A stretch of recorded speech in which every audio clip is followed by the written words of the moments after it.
Good afternoon, students. This video is for 5th, 7th, and 8th period only.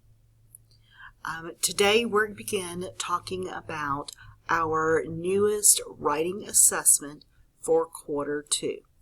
I would like you to please go to Schoology in the December 7th folder, and at the bottom you will see the thesis statement slideshow.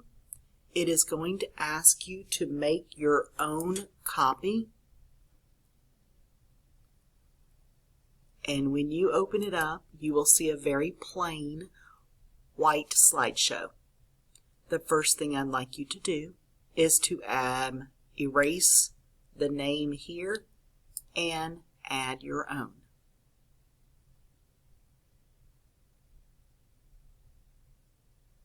We're going to use this slideshow as our notes.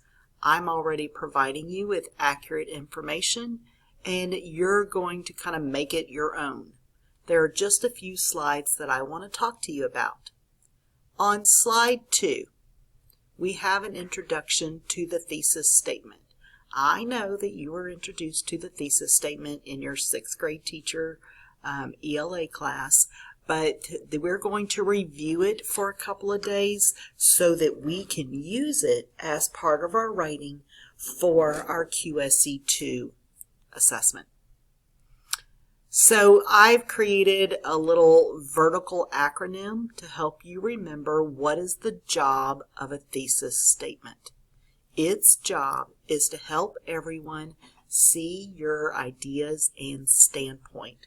Your standpoint is your viewpoint, or where you stand on a topic, what you think of it. Some characteristics of a thesis.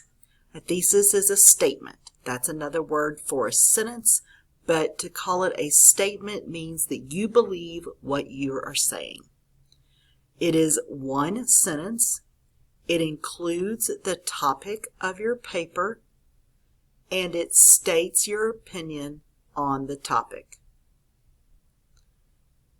Your opinion is arguable. Your thesis statement is located in the introduction of your essay.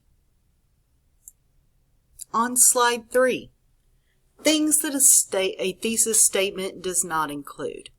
A thesis statement does not include a first person pronoun, okay, like I, or my, or me. A thesis statement avoids unclear language. It avoids looking like you might be attempting 2 topics at one time. Okay? You're going to only be talking about one topic or one side of an argument usually. And a thesis statement avoids stating a fact. Because a thesis is an opinion, it is arguable. A fact is not an appropriate part of a thesis statement. So, to review on slide 5, a thesis statement should contain a topic, the main idea of what you're writing about, and it should contain an opinion about the topic. What is your attitude toward the topic? Now, on the following slides, and there are a lot of them, the slideshow will take you through a little practice. You will practice deciding whether a thesis statement given to you is too broad, or is it too wordy, or is it too general, okay? I want you to do these practices so that whenever I talk about these things in class, that you're kind of familiar with the terms broad and wordy and general. I want you to do all the practices through slide 15. You can circle it. You can put a star beside your correct answer, whatever you would like to do. It's just for practice. It is not for a grade. But practicing will help you feel familiar with those words.